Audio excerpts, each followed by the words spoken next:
And I'm a student pharmacist. I'm representing Group 12, and we're going to talk about our patient, HG. He's a 73-year-old male. He came to the pharmacy feeling anxious. He complained of shortness of breath and a chest pain, and he's in need of his rescue inhaler. He said the symptoms started yesterday. After he took a walk with his wife, this morning he woke up with a headache and he had trouble breathing. Before he came in to see us, he also experienced a nosebleed. When we asked about his past medical history, HT mentioned that he was diagnosed with asthma 8 years ago, and he started using the Advair Discus 6 months ago.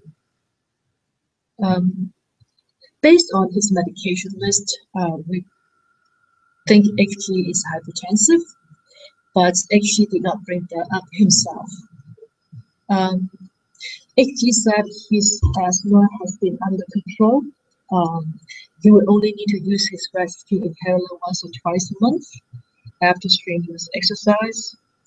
But now he's not just having trouble breathing, but he also has this dry hacking cough, and his mouth is hurting. We asked about his family medical history, and according to HG, his father died of heart failure at age 65, and his mother was diabetic and hypertensive, and she died at age 72.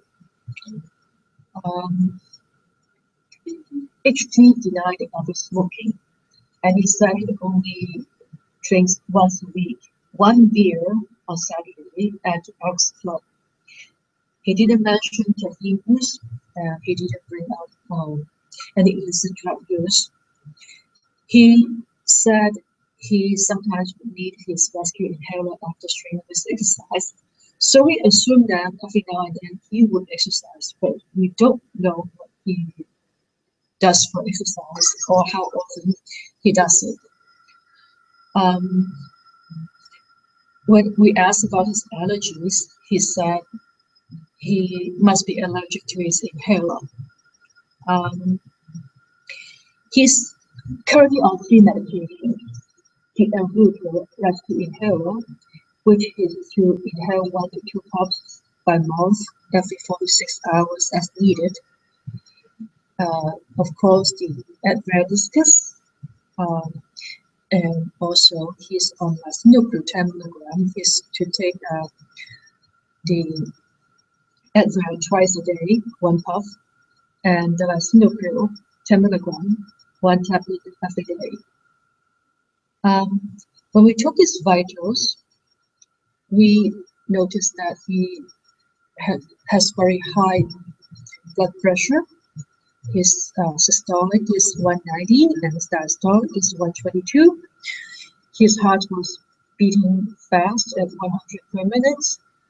His respiratory rate was 30 per minute, and he has a slightly elevated temperature at 99 degrees Fahrenheit. Our assessment as data is HG is experiencing a hypertensive crisis. He shows the following symptoms: a systolic pressure above 180 millimeter mercury, a diastolic pressure above 120 millimeter mercury, shortness of breath, nosebleed, headache, and severe anxiety. And he should seek medical attention immediately.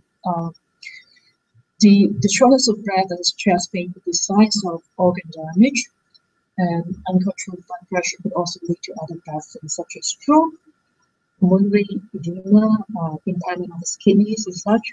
We will call 911 and make sure that he gets emergency medical care. The treatment of his hypertensive crisis would include an adjustment of his medications. As his blood pressure is not under control with the lisinopril, we suspect he may be non-adherent. especially since he did not bring up the hypertension. Maybe he's not treating it very seriously. Or maybe he's just in need of a higher dose or additional therapy. His elevated blood pressure could be due to overuse of his rescue inhaler, and that led to overstimulation of the adrenergic receptors. There is, of course, also a possibility that HG has some undiagnosed cardiovascular disease, but we cannot tell without further testing, without some labs and some monitoring to confirm that. Regarding the allergy, HG believes he's allergic to the inhaler, but that's very, very unlikely. He did not show other symptoms of an allergy, and he had been using the Advair successfully for 6 months. And he also stated the symptoms only started yesterday. It's possible that he was exposed to some kind of trigger when he was on his walk, something he's allergic to. But even then, it seems unlikely because, as we said, he did not show other symptoms such as nasal congestion, itchy eyes, sneezing, this sort of thing. Most likely, his walk exacerbated the asthma, and he might also have some sort of respiratory infection. And most likely, with the breathing problem, he used his rescue inhaler repeatedly, and the excessive beta-adrenergic stimulation from the alveoli triggered the current crisis. The white lesion in his throat could possibly be an infection, maybe a fungal growth, which is a rather common side effect of Advair. Inhaled corticosteroids would suppress your immune system. So you get all kinds of infection, and HG might not have followed the instruction of the Advair to rinse his mouth after each puff.